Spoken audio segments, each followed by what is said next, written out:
بعضې داسې اعمال دي چې هغې تعلق شعبان سره دی. نن 13 شعبان دی. شعبان د شب نه دی یا تشعب نه دی. اور تشعب معنا دا ده چې هغه شیز خور شي. او دې ته شعبان ته شعبان د دې وجې نه ویلې کېږي چې دا د الله رب العزت رحمت کې یو انسان پټ کی او بیا دا انسان روچت کی تر څو پورې جنت ته نه وي رسولي د داسې میاشت دیو جن شعبان ورته ویلې کېږي. دیو جن بعضو مفسرینو دا لیکلي دي ان انزلناه فی لیلة مبارکه. د لیلة مبارکه نه مراد شب برات دی. شب برات ویلې کېږي 15 شعبان ته. د 15 شعبان شپې ته. او بعض علما وایي چې نه د دې نه مراد لیلة مبارکه نه مراد شب قدر دی. خو بعض علماو چې کله دینه د 15 شعبان مراد واخیستلو نو اوس دی باندې یو اعتراض وریدیږي چې الله رب العزت دلته سورة القدر کې فرمایي انا انزلناه فی لیلة القدر وما ادراک ما لیلة القدر لیلة القدر خیر من الف الشهر. چې دا قرآن ما نازل کړی دی په لیلة القدر کې یعنی شب قدر کې. اور د سورة دخان د دې آیات نه انا انزلناه فی لیلة مبارکه نه دا معلومیږي چې الله رب العزت قرآن په شب برات کې نازل کړی دی. نه آیا قرآن لیلۃ القدر کې نازل شوی که شب برات کې؟ دا منځ کې تعارض راځي. علماو د دې دفع داسې کړي چې دې جواب دغه دی چې الله رب العزت د قرآن نزول فیصله وکړه په شب برات کې اور بیا عملی طور باندې چې کله قرآن نازل دو نغې لیلۃ القدر یعنی شب قدر کې نازل کړي. خو بیا هم جمهور په نسبت باندې ان انزلناه فی لیلة مبارکه د دې نه مراد شب قدر دی.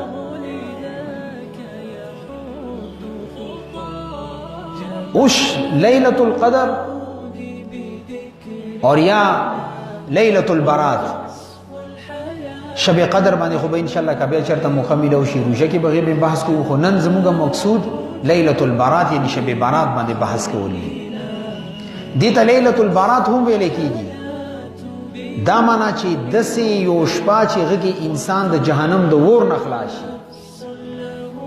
او بعض علماء لیکلي دي ته لیلۃ الصک هم ویل کېږي. هغه د دې وجې نه په دې شپې کې الله رب العزت د انسان زندگی مرګ رزق دا ټول اعمال لیکل کېږي. او صک عربي کې ویل کېږي دستاویزات ته هغه کاغذونه چې هغه کې ډېر قیمتي شیزونه لیکلي شي. خو زمونږ عموما زمونږ فضا کې زمونږ ماحول کې دې ته شب برات ویل کېږي. شب د فارسي لفظ دی، برات دا د عربي لفظ دی. داسې شپه چې سړی د جهنم اور نه خلاص شي. دی په باره کې روایت خو ډېر زیات دي چې دې کې څه اعمال کول پکار دي. کم احادیث د شب برات په باره کې راغلي دي هغه احادیث ضعیف دي. خو چونکې لس صحابه کرامو نه د شب برات فضایل راغلي دي کله چې ضعیف احادیث ډېر یوځای شي د یو بل تایید وکړي هغه د ضعف نه حسن درجه ته راشي بیا هغه باندې عمل کول پکار دي. او بیا تاسو دا هم ویلي دي علماو په نسبت باندې قاعده او ضابطه دا ده چې د فضایل او باب کې ضعیف حدیث باندې هم عمل کیږي. البته عقاید د پر بیا ضعیف حدیث معتبر نه دی. لکه مونږ د شب برات د فضایل باندې نظر واچو نو رضیت حدیث په مخې ته راشي. رسول الله صلی الله علیه وسلم فرمایي چې ان الله ينزل فيها الى سماء الدنيا. په دې 15 شعبان یعنی چې کله 15 شعبان سبا ته وي د غې شپې ته نن 13 تاریخ دی سبا 14 15 باندې اتوار دی یعنی شب اتوار.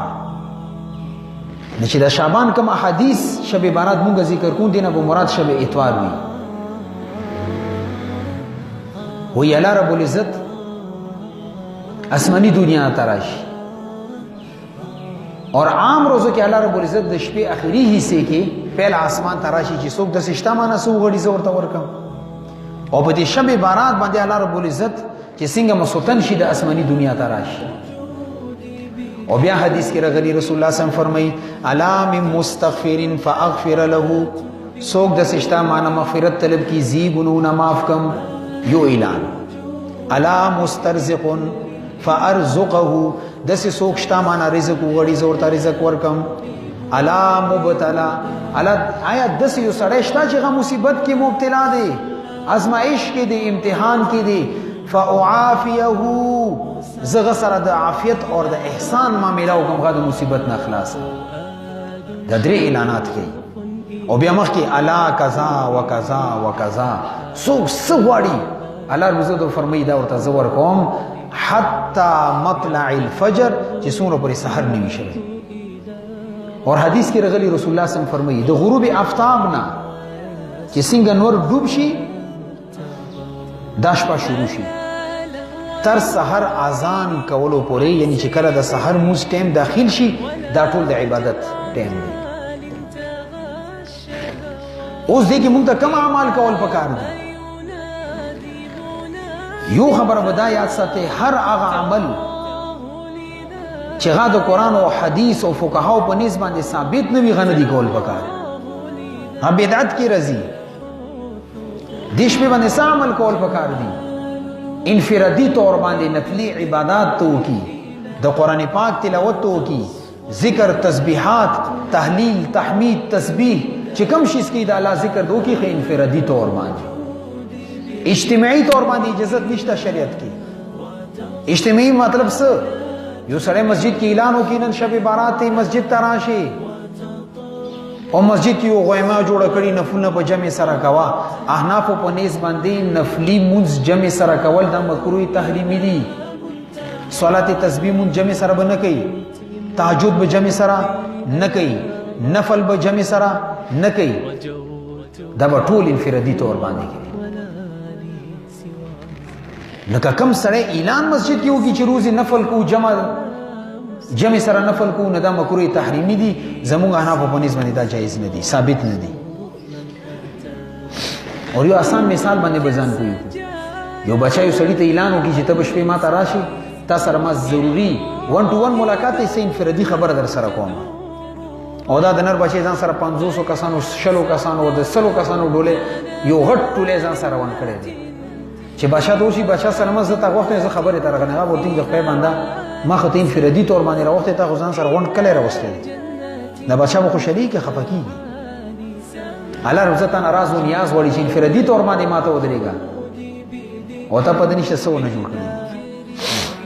بعضی خلک دا باندې کوي چې موږ د مسجد اجتماعي اعمالو ته ذکر وزو، نفلي اعمالو ته چې دې سره موږ ویښ پاتې شو، که انفرادي خوب وو ستا 2 رکعاته نفل انفرادي بهتر دي د دینه چې غونډه شپه جمعه کې د غیمان خلولې وي او ثواب زیاته د ګناه ملوي. څومره عبادت کوي شي دا وکا کله ستل شي ود شه آرام وکا. د دې شپې کې عبادت کول، الله طرف ته رجوع کول، الله ته متوجه کیدل، خپل ګناونو باندې سړی استغفار وکي، امت لپاره استغفار وړي. ندی وجنا رسول الله صلی الله علیه وسلم فرمایلو اذا كانت ليله النصف من شعبان، چې کله د شعبان 15 تاریخ شي، نو رسول الله صلی الله علیه وسلم 2 شیزونو فرمایلو فقوموا ليلها، تاسو د شپې کې عبادت وکي ودرېږي الله رب العزت ته، وصوموا نهارها، او ورځې روزه ونیسي. نشب اطار باندې عبادت کول. دویم شیز 15 شعبان باندې روزه نیولل، دا روزه صرف یو روایت کې راغلی، روایت هم ضعیف دی. دیو جن چې کله د مستحبات او مستحب رجوع او د سنت رجوع تذکرہ کیږي هغه دا 15 شعبان روزه نه ذکر کی. هغه باوجود هم فتاوی دارالعلوم دیوبند کې مفتی عزیز الرحمن صاحب رحمت الله علیه دا لیکلی چې دا روزه مستحب ده. خودی کې موږ یو تطبیق او په لګا اسانه بشي. یو روایت کې راغلی دی رسول الله صلی الله علیه وسلم به د ایام 20 روزې نیوللې، سفر کې وکا حضر کې وکا. ایام 20 کوم روزو ته ویل کېږي 13 14 15 دا درې روزې. هر اسلامی میاشتې به رسول الله صلی الله علیه وسلم 13 14 15 دا روزي نیولې. که اوس یو سړی د 15 شعبان باندې روزه د دینیت باندې ونیسي چې یو خدا ایام 20 کې راځي او بل دا چې دې باندې یو روایت هم راغلی دی، نو علما لیکي مون امید ده چې الله رب العزت طرف نه به د اجر میلاو شي. یو د 15 شعبان وجینا او بل دا چې ایام 20 کې د 15 تاریخ راغلی. ندی ورځي باندې روزه نیولل ډیر زیات ثواب اور که یو سړی دانه تو کې چې زه نفلي روزه نیسم، نو نفلي روزي په باره کې هم زیات فضایل راغلي. جناب رسول الله صلی الله علیه وسلم فرمایي چې چا نفلي روزه ونیوله په دې نیت باندې چې الله مانه راضي شي، وی الله رب عزت به دا جهنم نه دومره لري کی لکه یو کرغه پیدا شي، غا بیا ځوان شي، غا بیا سفر شروع کی چې څومره پورې غا منډوي دومره به جهنم نه لري. اوس جدید دور کې کم زولوجیست دي چې غا په دي زناورو زندګیانو باندې تحقیق کوي، وی چې د کارغه زیات نه زیات عمر 500 سال دی، 1500 کاله. اور علماء لیکلي چې نه د کارغه زیات نه زیات عمر 900 کاله. نه دی مطلب دا شو چې یو سړی نفلي روزه ونیسي، الله رب العزت به د دې او د جهنم منځ کې 900 کاله فاصله پیدا کړي. نستا که دا روزه نفلي هم ونیوله بیا هم د ستا د جهنم نه د لرهوالي فاصله تا دپاره پیدا کېږي د جهنم.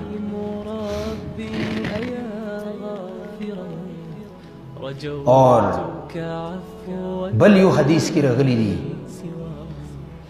رسول الله صلی الله علیه وسلم د سنن ابن ماجه او سنن ترمذی روایت دی چې رسول الله صلی الله علیه وسلم یو شپه جنت البقیع ته لاړو اند 15 شعبان باندې. حضرت عائشہ رضی الله تعالی فرمایي چې زه حجره مبارکه ته لاړم، رسول الله صلی الله علیه وسلم حجره مبارکه کې نو ماته دا شک پیدا شو چې رسول الله صلی الله علیه وسلم بل ازواج مطهرات ته چاته تللی دی. وی زور بسې بار روانه شو. رسول الله صلی الله علیه وسلم چې کله زه وکتل نو ماته وفرمایل چې عائشہ ته دا خیال دی چې زه به ستا سره زیاتی او ظلم وکم؟ ورته یا رسول الله نه، خو ما دا خیال چې کیدای شي د ازواج مطهراتو کې ته یو بلې زوجې محترمې ته تللی وي. وی رسول الله صلی الله علیه وسلم ورته وفرمایلو د بهقي روایت دی چې ما ته جبرئیل علیه السلام رالو اور د الله طرف نه راته دا حکم وکړو چې ته جنت البقیع ته لاړ شه او هغې خلکو دپاره استغفار او د مغفرت دعا وکړه. اور یو روایت کې دا هم راغلی دي حضرت عائشہ رضی الله عنها فرمایي چې زه کله د کور نه بهر لاړم نو ما رسول الله صلی الله علیه وسلم جنت البقیع کې وکتلو، خو زه په منډه باندې واپس رالم کمرې ته چې رسول الله صلی الله علیه وسلم د پته ونه لګي. وایي چې رسول الله صلی الله علیه وسلم کله کمرې ته رالو نو زما ساه لنډه شوه. انسان کله منډه وي بیا د سانس رفتار تیز شي. وایي ما ته وایي عایشه ولې راپسې راغلی؟ وایي یا رسول الله وایي چې چېرته بلې چونکې د ازواجو مطهراتو کې به هرې زوجې به دا کوشش وکړي چې زه رسول الله صلی الله علیه وسلم ته زیاته نږدې شم. عام طور باندې زموږ دنیا ماحول کې همداسې دي، د بنې خپله کې هره کوشش دا کوي چې زه خاوند باندې ډېره ګرانه شم، هغې دپاره هغه څه کوي. د رسول الله صلی الله علیه وسلم ورته نهو دغه وفرمیلو چې ما ته الله طرف نه حکم دا وشو چې جنت البقیع ته لاړ شه او جنت البقیع کې څومره خلکو تدفین شوی دی دپاره استغفار وکړه، مغفرت دعا وغواړه. نه دې روایت نه دا معلومیږي چې په 15 شعبان باندې قبرستان ته تلل او خپلو مردگانو لپاره دعا غوښتل دا جایز دي. زما د مسله غور سره واوري. خدا به لازم کوي نه، التزام به د دې نه کوي چې که زه د 15 شعبان باندې قبرستان ته لاړ نړم نه زما 15 شعبان اعمالو نه شو، دا خبره غلطه ده. رسول الله صلی الله علیه وسلم ټول عمر کې صرف یو ځل تللی دی. نه ته هم کچرې یو ځل دی په نیت باندې لاړې چې رسول الله صلی الله علیه وسلم 15 شعبان په شپې باندې جنت البقیع کې دعا کړې دي مړو دپاره مردگانو دپاره. زه هم قبرستان ته ځم خپل مشرانو دپاره څومره قبرستان کې مدفون خلک دي دې دپاره دعا کوم، نه دا جایز دي. خو التزام به نه کوي. که دې د التزام وکړو نو دا به د سنت او ثواب په ځای باندې بدعت جوړ شي، ثواب په ځای باندې درته عذاب ملوي. دې وجې نه کله تلل کله نه تلل دا جایز دي. خو هر 15 شعبان باندې د التزام کول او دا ځان دپاره ضروري ګڼل دا جایز نه دي. اور حضرت مفتی شفیع رحمه الله به دا فرمایلو چې رسول الله صلی الله علیه وسلم کوم عمل مونږ ته کمی درجه کې راکړی هغه د هغې درجې کې ساتل دا کمال دی، هغې کې غنه زیادت کول دا بدعت دی. نه چې رسول الله صلی الله علیه وسلم نه ټول عمر کې یو ځل ثابت دی نتا ته هم دا گنجائش تا چې ته لاړ شي خو التزام به د دې نه دی